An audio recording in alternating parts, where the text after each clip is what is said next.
Shivani ma'am, મોહિત sir તોનો ભગવાન ઉપર અતૂટ વિશ્વાસ રાખે છે. શું તમે તમારા પેશન્ટને એસિટાલોપ્રામ લેખા બાદ એવું કહો છો ખરા કે થોડુંક ભગવાનના મંદિરે જાઓ, શાંત રહો, બધું સરખું થઈ જશે? Do you say that? I do tell them કે તમે જે પણ ભગવાનમાં બિલીવ કરતા હા, હો, જે that's પણ okay. તમારું હોય, તમે એમનું either you read a book about it, કે તમે કોઈ પણ મંત્ર વાંચી લો કે તમે સાંભળી લો, જે પણ તમને ગમતું હોય. હમણાં બધા પેશન્ટને કહું છું કે ભગવદ્ ગીતામાં તમે માનતા હોય તો રોજ તમે એક પેજ વાંચો, બીકોઝ એકચ્યુઅલી ઈ બુકમાં જ બધા Answers લાઈફ છે. લેસન્સ છે, આન્સર્સ છે, તમારા જેટલા ક્વેશ્ચન્સ છે.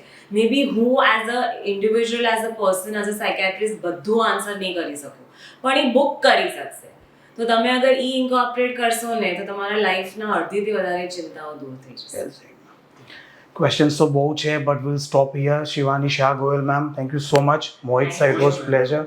ડોક્ટર્સ તમે તો ઓળખતા હતા, આજે હ્યુમન બિંગ્સને પણ અમે ઓળખતા થઈ ગયા. Thank you so much. Thank you. Thank you so much.